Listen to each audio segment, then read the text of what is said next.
Mahābhārata War, Buddhist philosophy, twin paths in parallel. From the blood-stained fields of Kurukshetra to the silent chamber of meditation. Is victory found in the cosmic order, or in the mind that lets go? The Mahābhārata is not merely a chronicle of war between two clans, but a stage upon which the meaning of Dharma and Adharma is tested, at both the human and cosmic levels. Every drop of blood spilled on Kurukshetra echoes even today, asking where true righteousness lies. Meanwhile, Buddhism offers another voice that cannot be ignored. Victory need not be drenched in sword and blood, but may arise silently within the chamber of the mind that learns to let go. This essay thus invites the reader to journey from the clamor of the battlefield to the silence of meditation, placing Hinduism and Buddhism side by side as parallel voices, one pointing toward roles, duties, and actions in accord with the cosmic order, the other turning the compass inward to intention, volition, and the cessation of karmic cycles within. Neither is diminished, but set alongside one another honestly, to let us contemplate together. Where does Dharma truly reside? In the vastness of the cosmos, or in the heart that extinguishes the fires of craving into silence? 1. The Buddhist philosophy of renunciation. Victory not on the battlefield, but in the extinguishing of defilements within. When Arjuna trembled on the battlefield, Ka consoled him by invoking the duty of a warrior king, Svadharma, and the immortality of the Tman. He urged Arjuna toward action without attachment to results, nikmakama, as the way to ease sorrow and fulfill his role without binding himself to its consequences. Yet under the Buddhist lens, grounded in the Tilaka, 3 marks of existence: anat, non-self, and pikasamupta, dependent origination. This reasoning turns inside out. The acta and anat.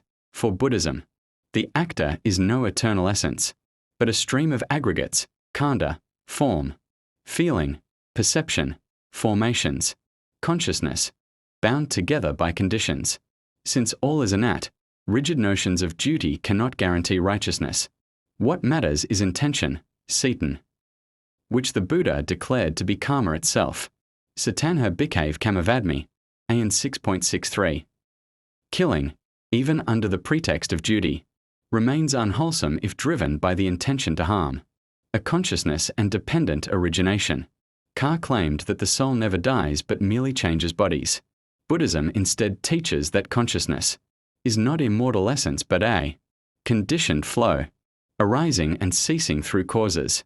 Ignorance, avijja, gives rise to formations, sakra, cascading into the cycle of suffering. Killing does not end this chain, but creates new links of suffering for both victim and perpetrator. A Dhammapada 201, a compass reversed. Victory breeds enmity. The defeated dwell in sorrow.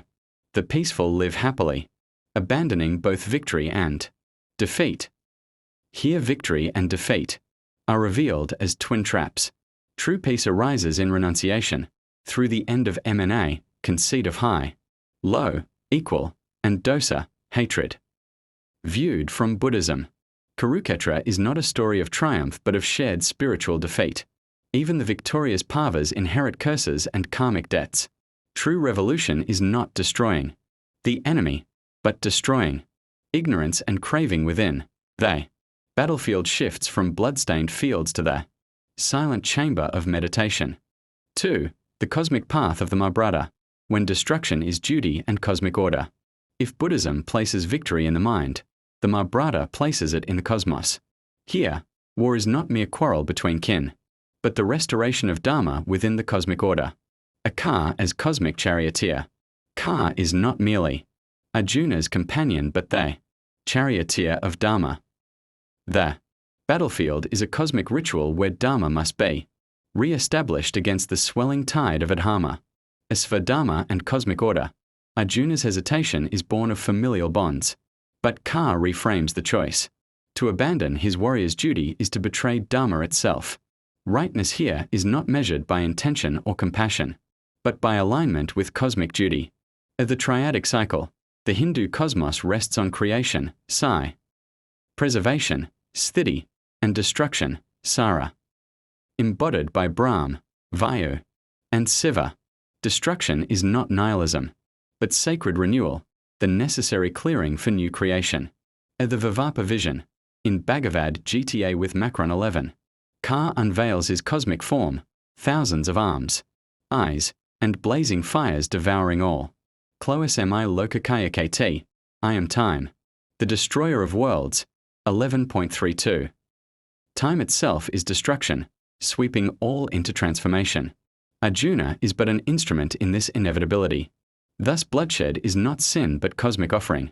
Loss not an end but a passage into the eternal cycle. 3. Two parallel movements, renunciation versus destruction.